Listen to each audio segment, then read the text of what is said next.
Hey guys, hey girls, how's it going today? I wanted to shoot a quick video on compression gauge testers.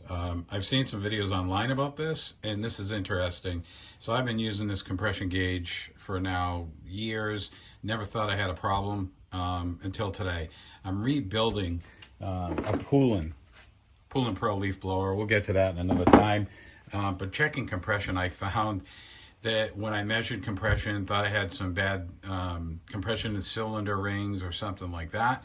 I was using my Pittsburgh compression test kit. It says it's designed for automotive.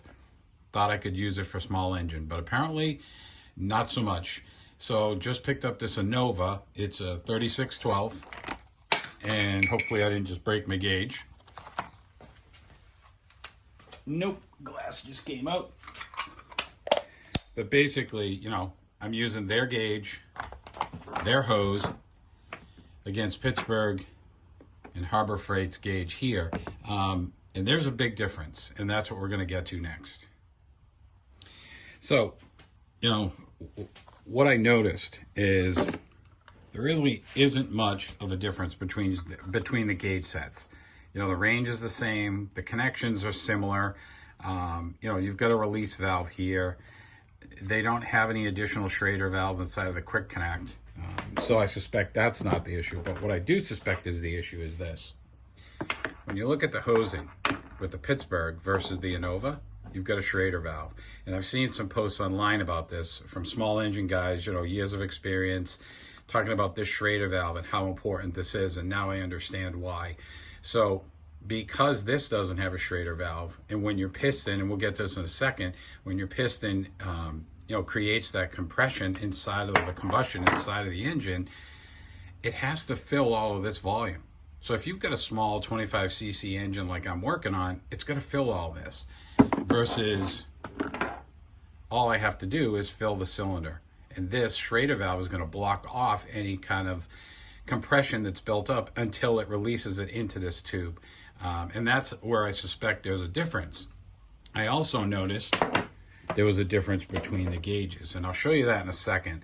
So swapped out the gauges with the different hose sets, and I noticed there was a difference in, it looked like about 30 psi, but again, I want to do that live and show you guys that. So let's do that next. Okay, so the first test I'm going to do with my Pittsburgh compression tester. You can see I'm using the hose, no adapter, plugged into their gauge. And when I originally did this test, before I replaced the rings and the head gasket on this small engine, I was getting about 30 psi, and I'll show you that in a different video. But, you know, hopefully you can see this. What I'm going to do is I've just got a, you know, a drill set up on the flywheel right now, the crankshaft, and I'm just going to spin this thing.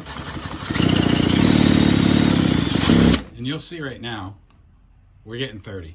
We're getting 30 psi. So in that case, I'm thinking, hey, I got to do my rings again. This engine may or may not have oil in it right now. We could do that another time. But let me connect up the Innova, and I'll show you the difference. So this time we're going to try the Innova, and you can see, again, there's a Schrader valve here.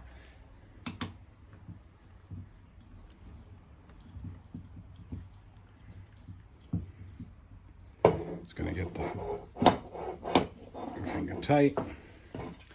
So the gauge doesn't swivel as well on this one as it does with the Pittsburgh or the Harbor Freight, but once we get this to a value, I'll show you what we got.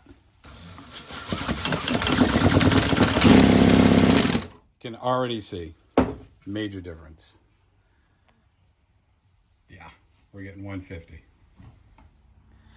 So now that I know there's a difference between, you know, the gauge sets and the hoses, what I try to do, and that's what I'm going to do next, is I want to test the Harbor Freight gauge utilizing the Innova hose with the Schrader. So already lubed the compression chamber again. Get this in finger tight. We'll see what we get for a reading. Now remember, we saw somewhere in the neighborhood, I think it was 150 or so. Let's see what we get here.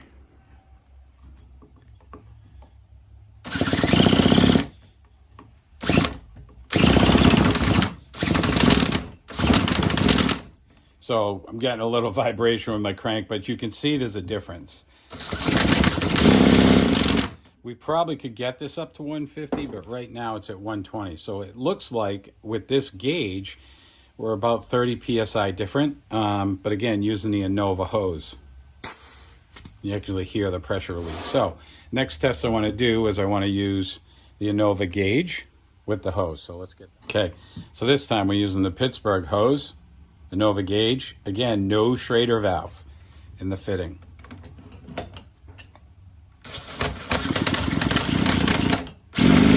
You see, we can't get anything.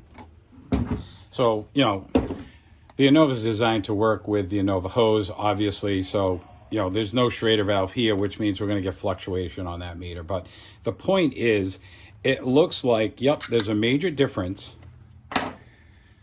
in pressure output or pressure readings when you have a hose that doesn't have a Schrader valve, which this one doesn't, this one here, versus the one that does, which is this one. So if I'm doing small engine repair, even automotive repair, I'm trying to find a hose that has a Schrader valve that connects as closely as possible to the cylinder wall. The gauge set, sure, you could have some variation there, but I'm guessing this is the biggest factor right here. So I'm hoping this helped somebody, and if it did, you know, hit that like button, hit the subscribe, and we'll see you again next time.